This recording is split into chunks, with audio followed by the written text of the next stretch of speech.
Olá, amigos! Estamos começando mais um Bate-Papo Repórter Maceió, o seu programa preferido de entrevistas na internet. Hoje a gente está entrevistando a jovem Cibele Moura, acadêmica de Direito, candidata a deputada estadual com apenas 20 anos e muitos projetos para melhorar o nosso estado. Tudo bom, Cibele? Tudo bom, Marco? Eu queria aproveitar o espaço para agradecer a você, agradecer a oportunidade e agradecer ao pessoal que está tirando um tempinho da sua tarde para assistir com a gente e discutir um pouquinho de política ouvindo a gente. Muito bem, muito bem. Tão jovem assim, né? O que foi que te fez escolher pelos caminhos da gestão pública? Bom, como todos os jovens, eu tenho desde pequena o desejo de mudança, o desejo de construir uma Alagoas melhor, o desejo de construir um país melhor. E vendo dentro de casa a luta dos meus pais, meu pai que foi reeleito em Paripoeira com 85% dos votos. Então, uma gestão séria, uma gestão que de fato agradou o povo. Que hoje, quando você olha para o cenário político, você vê políticos descrentes, a população hoje ela não se sente representada. Então, é importante que a gente comece a discutir política, é importante que os jovens que, assim como eu, desejam transformar Alagoas num lugar melhor, que desejem transformar o Brasil num lugar melhor, participem da vida pública. E é esse o desejo que eu tenho, é esse o desejo que eu sempre tive. Até porque, se os bons não participam da política, quem vai participar? Os ruins. Então, esse é o nosso dever, esse é o nosso objetivo, chegar lá e tentar mudar um pouquinho disso. Muito bom. Você exerceu ou exerce alguma atividade político-partidária atualmente? Bom, há 2 anos eu me filiei ao PSDB e hoje eu estou como presidente da juventude do PSDB. Então a gente vem percorrendo caminhos no estado, crescendo a juventude partidária, mas mais que isso, a gente vai debatendo com outros partidos, com outras ideologias e tentando, mais do que construir a juventude do PSDB de Alagoas, a gente vem tentando construir a juventude partidária de uma maneira mais ampla no estado.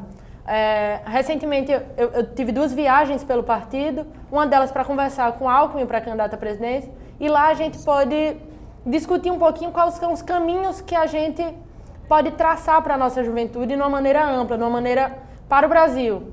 E lá a gente pode discutir e tinha um representante por estado e cada um contou um pouquinho da sua realidade. E é impressionante que a realidade de todos os 27 estados do Brasil, incluindo o Distrito Federal, são as mesmas. É a mesma realidade que o jovem não se sente representado, a realidade onde o jovem não consegue participar efetivamente da vida pública e aonde a gente que gosta de política, que tem a influência em casa, a influência da internet que hoje faz esse papel fundamental, a gente percebe que chegou a nossa vez, que chegou a vez da juventude protagonizar mais um novo momento. Parabéns. E sobre o ativismo da mulher no cenário político alagoano e nacional, qual a sua opinião sobre o tema?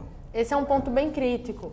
Quando você olha para a mulher, quando você olha para a mulher e para o jovem, na verdade, você vê eles lutando, você vê eles levantando bandeira, mas infelizmente somos usados, na maioria das vezes, como massa de manobra.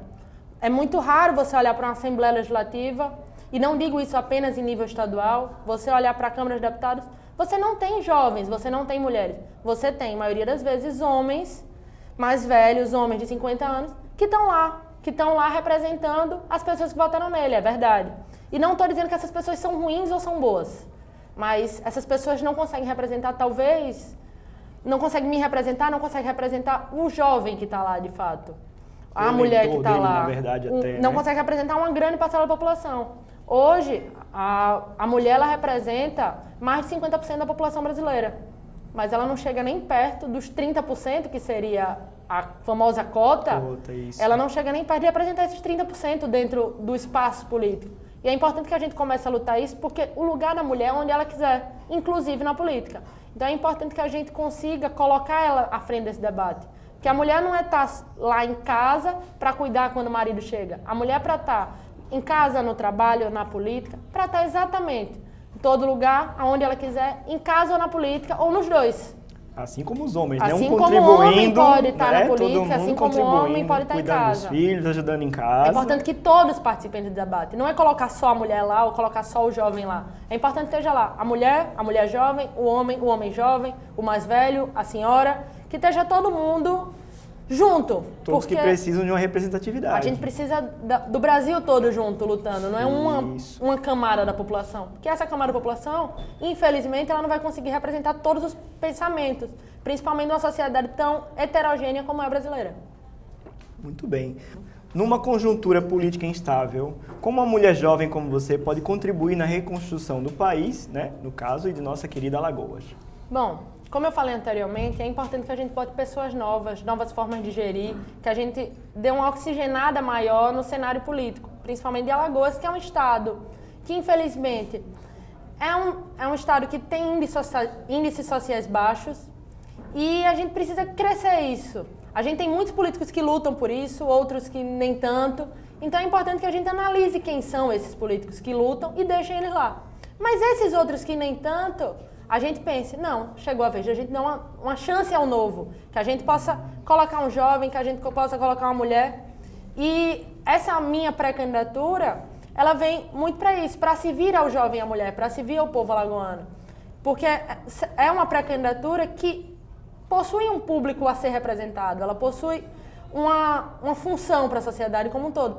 E quando eu digo para a gente reoxigenar, eu não falo de mim, eu não falo da minha pré-candidatura. Eu falo de Alagoas como um todo, eu falo de todos os pré-candidatos que, assim como eu, vem trilhando um caminho de mudança. Então é importante que o eleitor, a pessoa que esteja assistindo isso, dê uma pesquisada, vá e veja quem é o candidato que ele quer votar, quem é o que na hora ele chega e saiba, não, esse de fato pensa como eu, esse de fato vai fazer a diferença e que a gente possa mudar, que a gente possa representar a mulher, que a gente possa representar o jovem, que a gente possa representar a sociedade como um todo, mas para isso a gente precisa dar uma repaginada na Assembleia. Isso é uma dica muito boa, viu, gente? Com relação a escolher o seu candidato. Não vá atrás só de campanha política, do que está sendo mostrado. Pesquise realmente o histórico do seu candidato. Vá atrás, vê a representatividade dele, vê o que ele tem feito pela sociedade, por você, pelo país. É muito importante isso que ela está falando, hein? Estão falando que essa vai ser a eleição das fake news, né? Então, assim, qual é as suas considerações sobre esse tema? Você acha que vai ter influência boa, influência ruim? Como é que você acha que vai funcionar as fake news? As fake news serão um grande problema para a democracia brasileira. E como vem sendo no mundo todo, como definiu, ou dizem que definiu pelo menos, isso fica a critério, a eleição dos Estados Unidos, como foi descoberto que influenciou a eleição presidencial brasileira. E como um todo, as fake news, as notícias falsas, para simplificar um pouquinho, elas vão interferir muito, mas esse problema, eu não acho que é nem do político. Esse problema não é nem do deputado, esse problema não é nem do governador. Porque ele, quando se coloca à frente num cargo público ou pretende entrar em um cargo público, ele se coloca a isso, ele se dispõe a isso. Né? Vai entrar... Mas esse problema é maior para o eleitor.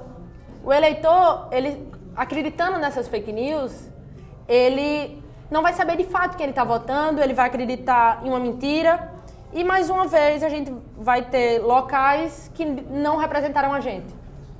Porque o eleitor não terá verdade para descobrir, não conseguirá analisar isso. E é uma dica para quem estiver assistindo, que quando vê uma notícia, por mais verdadeira que ela possa ser, por mais legal que ela possa ser, né? É interessante que passe do título, que a pessoa leia a matéria inteira, que veja a fonte, né? Veja a fonte. Um site, qualquercoisa.com, não vale a pena acreditar, é melhor procurar um site conhecido, um site como o Repórter Maceió. Obrigado. Um site que a gente sabe que a matéria é verdadeira, que sabe que a fonte foi buscada, que a notícia... E aquele negócio, fake news vão estar implantadas inclusive pelos candidatos. Os candidatos vão implantar fake news. Infelizmente, é uma realidade. As pessoas vão tentar enganar o eleitor.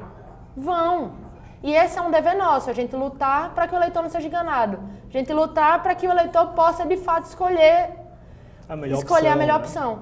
E na internet isso é muito conturbado. Na internet você avaliar isso é muito difícil. Então cabe a cada um, quando lê uma matéria, conferir se ela é verdadeira e tomar a sua decisão a partir da verdade. Porque a mentira, ela não vai dar certo em canto nenhum. Você tem 20 anos, né? Você já nasceu no mundo digital. Eu ainda tenho um pouquinho a mais que você, quase o dobro. O dobro mais um pouquinho. E assim, meu mundo eu peguei um mundo que não existia a força do mundo digital como tem hoje. O dinheiro é de plástico, né? O acesso às informações é mais rápido, né? Qual é a sua opinião com relação às redes sociais, para você mostrar seu trabalho, você mostrar o seu mundo? Como é que você acha que isso é interessante para um candidato, para uma empresa? Eu acho que a rede social hoje ela chegou para revolucionar. É a nova revolução industrial, é a era da internet. Então, o candidato, a empresa, o advogado que não sabe usar bem a internet, que não sabe utilizar bem os novos veículos de comunicação, ele vai ficar para trás. Ele não vai conseguir paridade com quem ele estiver disposto a concorrer, isso falando de política. Porque, além do mecanismo de divulgação, o pedido do voto que o candidato, que o pré-candidato vai poder ter, a gente tem a internet como mecanismo de informação. A gente tem que usar a internet, chegando no mandato ou tendo um mandato, usar a internet para mostrar ao eleitor, para mostrar ao cidadão quais são as ações do mandato, quais são... O que é que o deputado dele está fazendo, o que é que o vereador dele está fazendo. O planejamento estratégico dele. É importante, principalmente a transparência. Onde é que o deputado, o vereador, o governador está gastando dinheiro? A gente tem esse mecanismo. Isso que é muito importante a gente passar essa transparência para quem de fato é o dono do dinheiro. Porque o dono do dinheiro, por mais que pareça, não é o governador, não é o presidente, não é o prefeito. O dono do dinheiro é o povo. O dono do dinheiro é você que está assistindo a gente. Então é importante que isso seja deixado claro. E a internet tem esse papel. Então, quem não souber usar a internet, quem não souber usar esse mecanismo, vai ficar para trás. E essa é uma conquista nossa. É como no passado, quem não soubesse utilizar o papel e a caneta ficou para trás. A máquina de escrever. A máquina de escrever. Infelizmente ou felizmente, a sociedade passa por essas grandes revoluções. E chegou a hora, chegou a vez da internet. Então é importante que todo mundo, e não digo isso do jovem, acho que o jovem que não sabe usar a internet hoje, ele vai ficar para trás. Mas a pessoa de 50, 60, 70, independente da idade, que não souber usar a internet, ela também fica para trás. Porque a sociedade como um todo, ela está evoluindo nesse processo. Muito bem. Salvo raras exceções, né, levando em conta a descrença das personalidades políticas atuais, né, hoje em dia a gente está bem conturbado o cenário, como alguém que nunca disputou um cargo público pode contribuir num cenário tão complicado como esse que a gente está vivendo hoje, a descrença na representatividade política das pessoas que a gente escolhe? Bom, é difícil você achar alguém hoje que se sinta bem representado. A gente passa por uma crise de representatividade muito séria. E isso é tudo em função da gente eleger os mesmos políticos, a gente eleger políticos que pensam em uma camada só da sociedade. Políticos bons, políticos ruins, como eu falei anteriormente. Mas é importante que a gente consiga colocar a camada da sociedade como um todo, porque aí sim a gente vai se sentir representado. Quando um jovem de 20 anos olhar para a Assembleia, olhar para o Congresso e ver que lá tem alguém parecido com ele, alguém que pensa parecido com ele vai se sentir mais representado. Quando uma dona de casa olhar para o Congresso e ver, não, ali tem uma mulher que está lutando pelo que acredita, ela vai se sentir mais representada. Quando o índio olhar para o Congresso e ver, não, lá tem um índio, tem alguém que entende as minhas necessidades, ele vai se sentir mais representado. Então é importante que a gente sinta que o Brasil é muito amplo, o Brasil é muito heterogêneo, então é importante a gente colocar gente diferente, é importante a gente colocar gente que pensa como um todo, que é essa tecla que eu estou batendo. É a tecla da gente conseguir representar a sociedade. A crise de representatividade é muito séria, mas é uma coisa que a gente vai ter que construir dentro do sistema democrático. Aprender com os erros, né? Porque a democracia brasileira é uma democracia muito nova e, infelizmente ou felizmente, por pior que seja a democracia no mundo inteiro, ela é o melhor sistema que a gente tem. Ele é o sistema que todo mundo consegue ser ouvido, bom ou mal. Então, não tem como a gente pensar em outro sistema político. A gente tem esse, a gente tem a democracia, a gente pode passear dentro dela. A gente não pode pensar no autoritarismo, a gente não pode pensar em outro sistema político. Uma forma de controle tão absoluta. Exatamente. A gente tem que ter o poder de poder escolher o que quer fazer, né? Exatamente. Então, por mais que uma pessoa A ou B possa ter alguma crítica ao nosso sistema político, a gente tem que construir dentro dele, a gente tem que construir dentro do sistema democrático, a gente tem que construir dentro da participação. E eu acho que a nossa saída é a gente conseguir unir forças e colocar gente diferente. E isso começa no voto, isso começa quando o eleitor sai de casa pensando em quem vai votar. E, infelizmente, a gente tem uma sociedade hoje que ela começa de cima até embaixo, as pessoas votam, muitas delas, pensando no bem próprio. Isso é um recado que em qualquer lugar que eu vou, quando me perguntam, Sibeli, o que é que você acha de quem pega os R$50 para votar? A minha resposta é que não tem como a gente criticar a população pobre que pega os R$50, porque a chance dela conseguir aquele dinheiro, porque durante 4 anos ninguém chegou junto. Durante 4 anos, ninguém está lá. Então, R$50 ela está passando fome, ela precisa. Mas quando me perguntam, o que é que você acha? Eu tenho que pegar os R$50, tenho que votar? Não. Se for pegar, que eu aconselho a não pegar, eu aconselho a não vender o voto, por tudo que a gente passa, muito vem disso também, mas se for pegar, vote quem você acredita, vote quem você acha que vai fazer o melhor. Porque quem está comprando o seu voto, ele vai comprar. Mas quando ele chegar no mandato, ele vai dizer, eu lhe comprei, beleza. Eu não vou fazer um mandato participativo. A pessoa vai dizer isso. Então é importante que a gente pense o contrário, que a gente pense em pessoas que o mandato seja em prol do povo e não em prol de daqui a 4 anos ter R$50 para lhe dar de novo. Então, esse é um ponto bastante importante. Muito bem. Quanto à possibilidade de renovação nas cadeiras da Assembleia, né? Tem nomes que perpetuam-se há anos, décadas. Tem político que começou jovem, tá velhinho, caquético, né, e tá lá dentro ainda. Muitos deles não atuando, não fazendo nada, só usando a força do cargo. O que você tem a dizer sobre isso? Qual a sua opinião? Bom, existem políticos que estão lá há bastante tempo, uns bons, outros ruins, como eu frisei anteriormente. Mas é importante entrar alguém novo, entrar pessoas de primeiro mandato, para dar uma cara nova à Assembleia, para dar uma maneira nova de gerir, a coisa pública. Até porque quem entra mais novo, quem entra pelo primeiro mandato, quando eu digo mais novo, eu não estou falando de idade, eu estou falando do primeiro mandato. O deputado, o vereador que entra pelo primeiro mandato, às vezes ele não quer ser só deputado, ele quer ser deputado estadual, ele quer ser deputado federal, ele quer ser governador, ele quer ser presidente. E quando ele tem uma trajetória, ele tem um desejo de crescer, ele tem um desejo de trabalhar mais, de mostrar que ele está ali para o povo entender. Quando você pega um deputado que já está lá há mais tempo, que ele não tem vontade de crescer, é mais complicado, porque ele já está ali, ele já sabe que ele vai se reeleger, ele sabe que ele vai ficar ali. Então, para ele, aquele feijãozinho com arroz que ele faz, o povo está comprando. Mas é importante que a gente não faça só o feijãozinho com arroz, que a gente trabalhe, que a gente pense política pública, que a gente pense de verdade o que é que a gente precisa.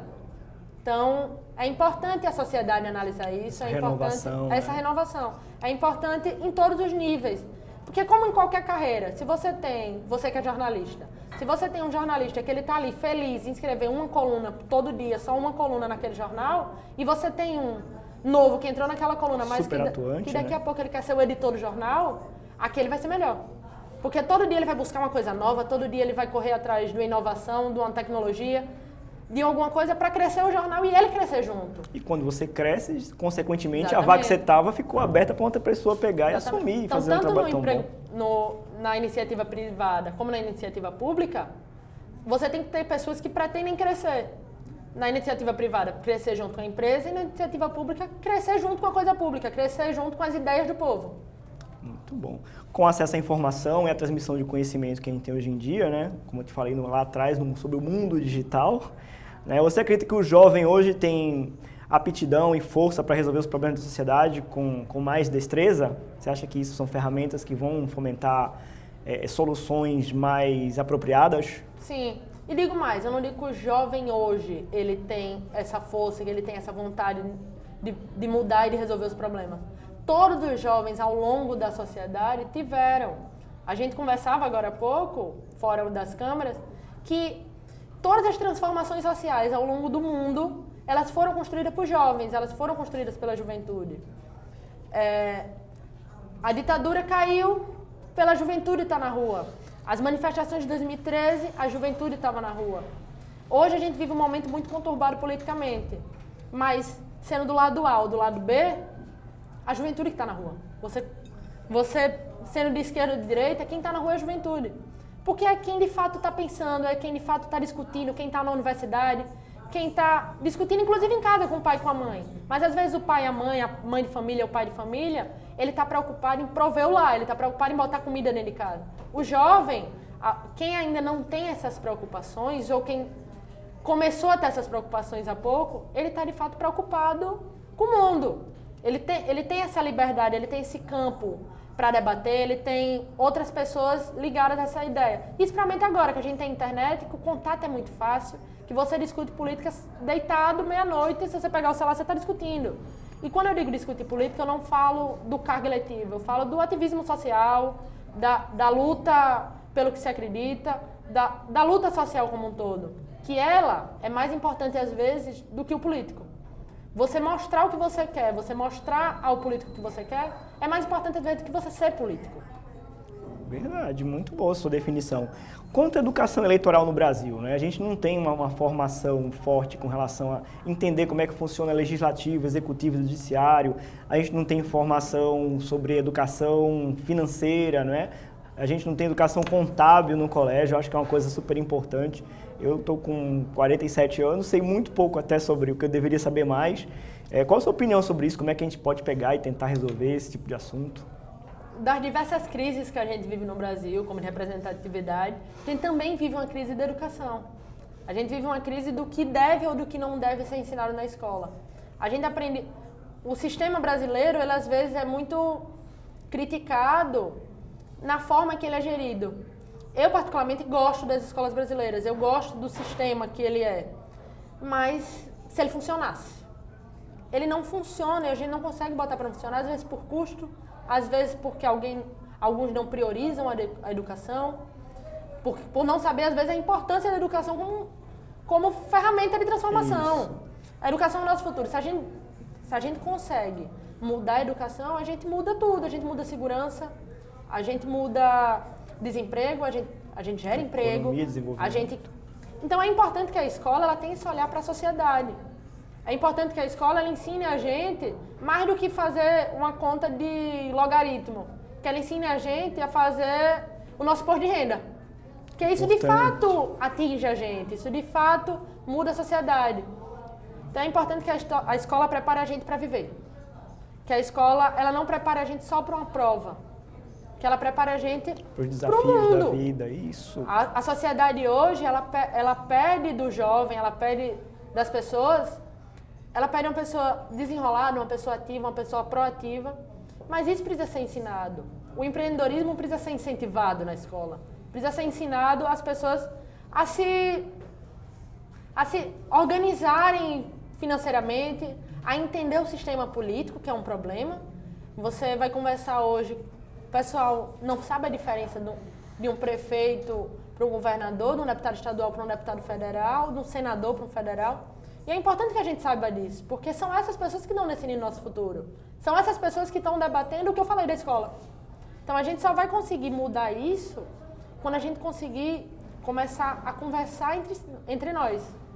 Como qualquer transformação social, porque eu acredito que a educação vai vir uma transformação social, ela precisa ser a partir da gente. Se a gente esperar de cima, pode vir acontecer. Mas talvez eu não esteja aqui para ver. Talvez, e eu sou pré-candidata hoje, conseguindo chegar lá,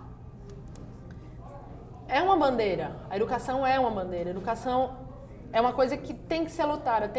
A gente não pode... É um absurdo a gente olhar para uma escola hoje e a gente não ter aula, faltar um professor de português num dia, no outro falta de matemática, no outro falta de ciências. Aí na sexta não vai porque não tem aula. Aí da greve a gente fica sem universidade. Aí esse ano a UFAL, se eu não me engano, está dando 3 períodos. Aí tem que ser corrido. O estudante não consegue estudar direito, porque você também precisa de um tempo para pensar, um tempo para descansar, para conseguir absorver todas as informações. Então, o professor precisa de salário melhor, a escola precisa de estrutura melhor, e a gente precisa de fato olhar qual é a grade curricular que a gente quer, o que é que a gente quer que as nossas crianças aprendam. Se é a conta de logaritmo ou se é o imposto de renda. Que é tão importante quanto, né? Exatamente. Bom, eu tive a sorte, né, de ver aqui parte do pessoal que trabalha, que está fazendo trabalho junto com o Cibele aqui, são pessoas jovens. Eu quero até convidar aqui, acho que dá para caber todo mundo aqui no plano, Arthur? Vem cá, gente, vem cá todo mundo, vem cá vocês. Gente, esse é o pessoal, são ideias jovens, deixa eu passar aqui. São pessoas que têm um caráter renovado e que estão aqui apoiando e assessorando a Cibele. Eu acho que se eu continuasse aqui esse programa até as 8 da noite, ela ia continuar botando ideias legais, ideias novas, ideias frescas e, pelo que eu estou vendo, ideias bastante resolutivas. E é isso aí. Você tem alguma consideração final a fazer? Alguma coisa mais a colocar? Bom, eu queria primeiro agradecer aos meninos por estarem nessa luta, porque é uma pré-candidatura construída com amigos, com pessoas que gostam de política, com pessoas que estão dispostas a, junto comigo, tentar mudar Alagoas, tentar fazer a nossa parte. Então, são jovens, porque quem mais que o jovem entende a realidade do jovem hoje? Então, isso tem que ser uma coisa construída com eles. Não dá para ser só a minha ideia. Então, esse é um pouquinho o mecanismo da nossa pré-candidatura. Queria agradecer a quem assistiu o programa, a você, Marcos, pelo espaço. Muito obrigada, foi uma conversa bastante proveitosa. E o recado que eu queria dar a quem está nos assistindo é: procure quem são os pré-candidatos. Mais perto, procure quem de fato virá candidato e busque as ideias. Não busque o roxo, não vá na pessoa bonitinha, não vá porque ele me deu R$50, ele não deu. Vá em quem de fato está pensando na Alagoas, quem de fato está pensando no Brasil, quem pensa na educação, quem pensa na segurança. Porque isso, mais do que o dia 7 de outubro, quando a pessoa for votar, vai ser uma coisa que vai durar 4 anos, no mínimo. Se mais, porque as consequências duram. Então, pesquise. Era esse o recado que eu queria dar. Muito obrigada. E que continuem pesquisando política, continuem debatendo. Muito bem. E com essas considerações finais, a gente encerra agora o Bate-Papo Repórter Maceió de hoje, com esse papo super gostoso, com essa equipe maravilhosa que faz a ajuda da nossa querida Cibele Moura. E é isso aí, gente. Muito obrigado pela audiência.